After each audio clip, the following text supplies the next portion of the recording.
যেখান থেকে দেখা যাচ্ছে লাইট, হ্যাঁ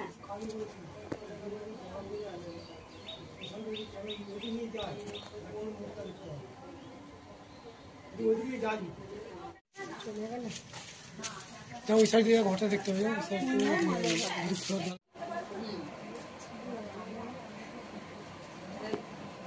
কিচ্ছু হয়নি,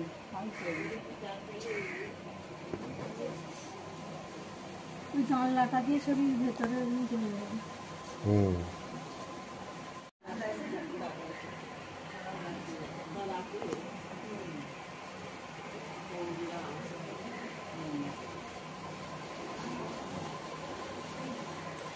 কে হয় আপনার? এটা আমার বোন হয়। দিদি আপনার? কালকে কখন আনুমানিক হয়েছে এটা? আমি প্রায় 10টা, আমি আমার দোকান থেকে বেরিয়েছি 8:10-15 থেকে বেরিয়েছে। আচ্ছা আচ্ছা আচ্ছা। আমি কালকে আমার দুদিন ধরে বাজার খারাপ যাচ্ছে বলে আমি দোকানে আস্তে আস্তে 10টা বেজে গেছে। আপনার সঙ্গে দোকানে ছিল? হ্যাঁ। তারপর ও একা একা চলে এসেছে? ও আমার বড়দি একসঙ্গে বাড়ি চলে এসেছে, বড়দি ওই পাড়ায় বাড়ি আছে, ওখানেও চলে আর এইখানেও একা চলে এসেছে। আমি 10 জনে এসে গাড়ি এখানে সাইড মার্কেটে নামিয়ে দোকানের ভিতর দিয়ে ঢুকছি, দেখছি ওর দরজার ফাঁক দিয়ে রক্ত বেরোচ্ছে। আমি বলছি তুই লাইটটা জ্বালাসনি? দিয়ে দেখছি তোর ঘর দিয়ে কি বেরোচ্ছিল, এটা লাল পাড়া, আলতা ফেলেছিস নাকি? দিয়ে সাইকেলটাকে ঠেসিয়ে দিয়ে দরজা খুলে দেখছি আমার দিদি ওইভাবে পড়ে আছে, রক্ত রক্ত বাসে গলা পেট হয়ে পড়ে আছে। গলার নলি কেটেছে? হ্যাঁ, গলার নলি কেটে রক্ত পুরো বন্ধ হয়ে বয়ে যাচ্ছে। হাত দিয়ে গাড়িতে দেখেছি আমার দিদি আর নেই। কোনো শত্রুতা ছিল বা সেরকম?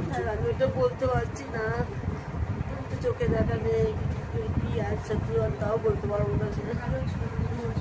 তো কারোর সঙ্গে ঝগড়া আসেনি, আমাদের অশান্তি হলে ওই আমাকে বুঝাতো।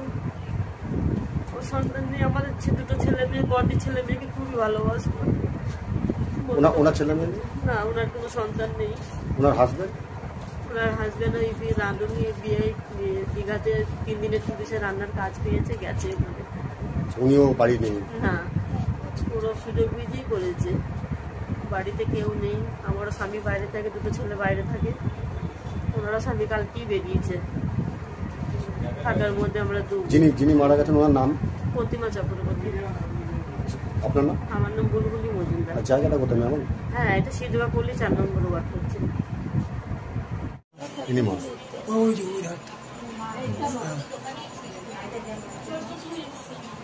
যখন ঘটনাটা ঘটেছে আপনি ছিলেন? চায়ের দোকান থাকেন না? এটা আনুমানিক কটার সময় হয়েছে? আমাকে তো অনেক রাত থেকে তুলে নিয়ে এসেছে।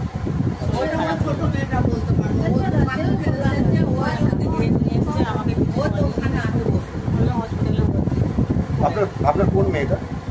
মেয়ে কি নাম? ছেলে মেয়ে কটা? ছেলে বাচ্চা।